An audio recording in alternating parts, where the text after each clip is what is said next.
Ciao ragazzi, dopo tante peripezie è stato veramente un calvario, sono riuscito a trovarlo, il mio nuovo telefono, il Huawei P20 Pro. Sono stati 7 giorni di ricerca intensissimi, ma vi spiegherò tutto tra poco. Appena arrivo a casa mi do una lavata perché sono ancora le 8:15. Ci sentiamo tra poco ragazzi, ciao!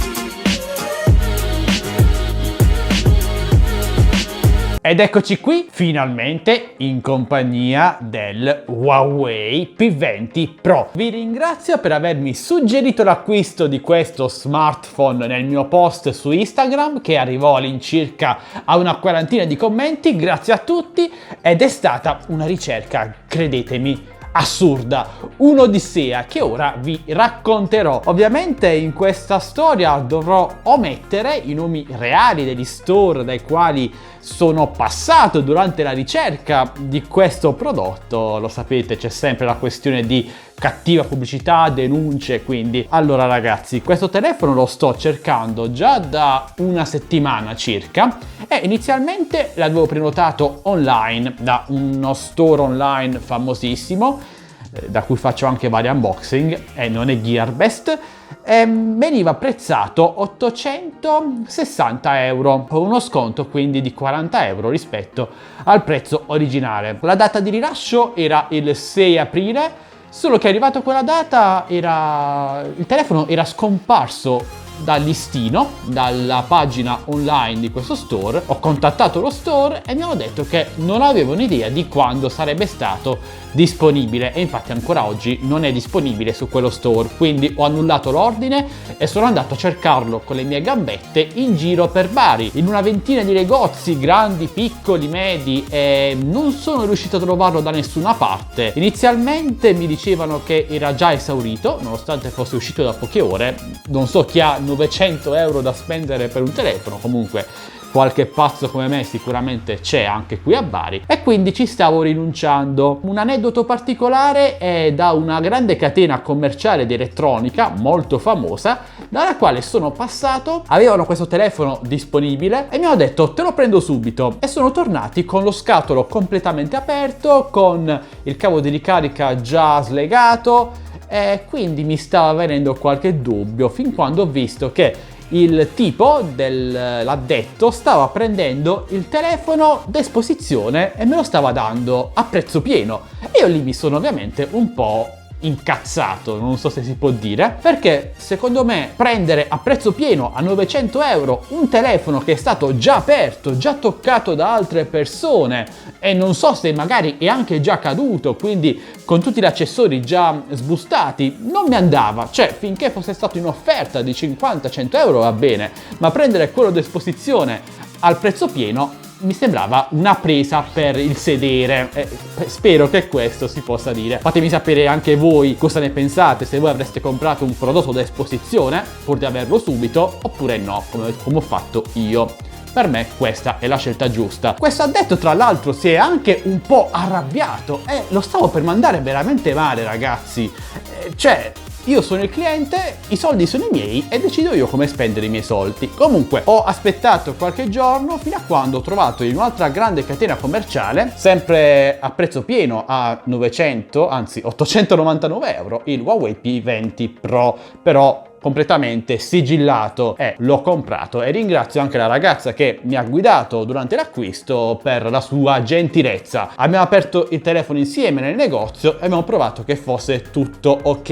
E quindi arriviamo ad oggi, 10 aprile, 4 giorni dopo il rilascio ufficiale, però almeno sono riuscito ad ottenerlo. La mia storia telefonica parte con i vecchi Nokia, sapete, io sono anziano, poi sono passato ad iPhone 4, che è al momento il mio telefono preferito in assoluto tra quelli che ho posseduto. Ho avuto anche un paio di palmari telefonici all'epoca, le antenati degli smartphone prima dell'iPhone 4.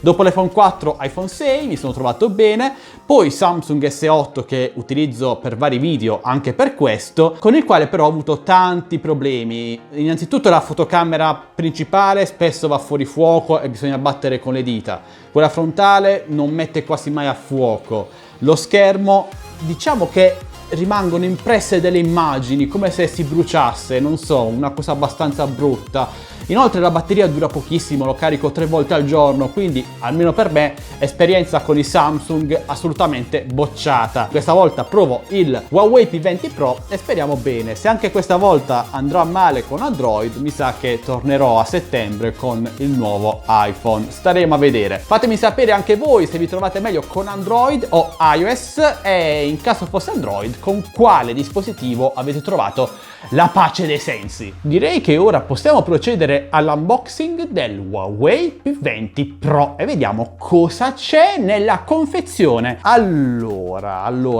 anzi, vediamo la prima.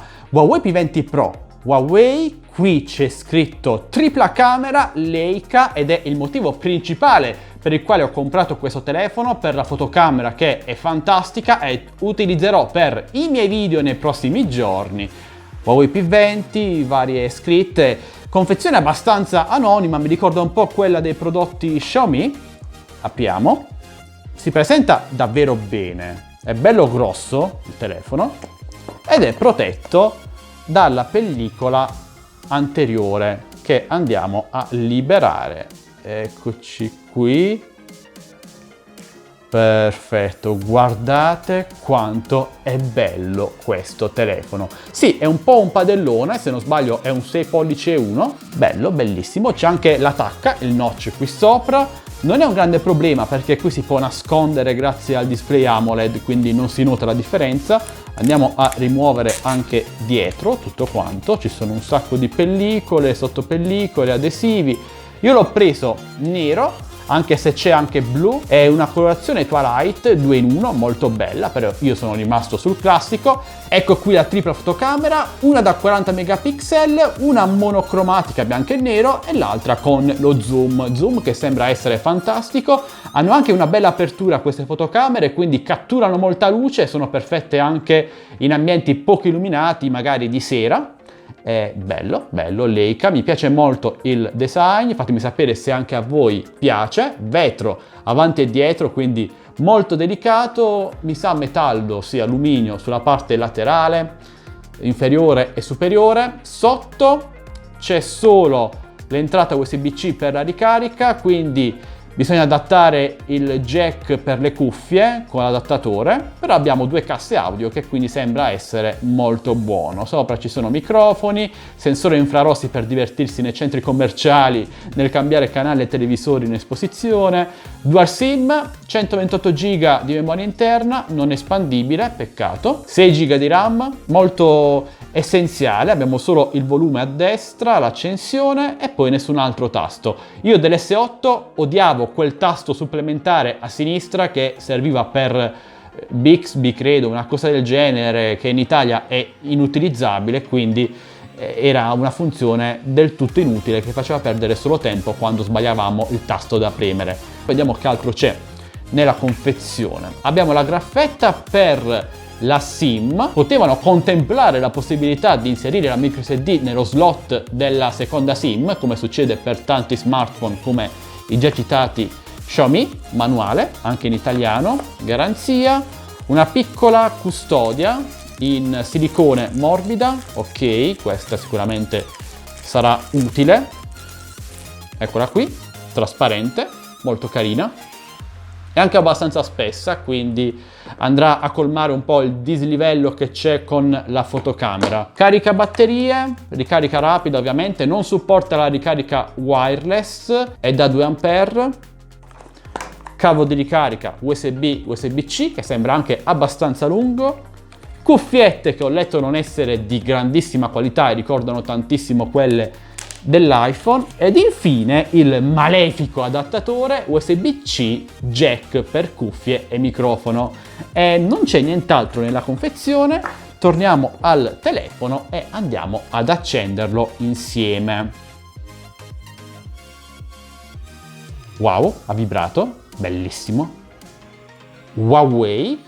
Abbiamo il lettore di impronte digitali qui sotto, comodissimo, il mio S8 ce l'aveva dietro ed era scomodissimo perché bisognava alzare il telefono ogni volta per attivarlo. EMUI, il sistema operativo Android personalizzato da Huawei e sembra che funzioni tutto.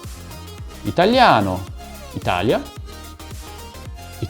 Possiamo impostare l'impronta digitale oppure il riconoscimento facciale, che non è preciso come l'iPhone X, però funziona abbastanza bene, a patto che ci sia un minimo di luce ambientale. E possiamo quindi iniziare la nostra esperienza con la Torre Eiffel. Guardate quanto è bello.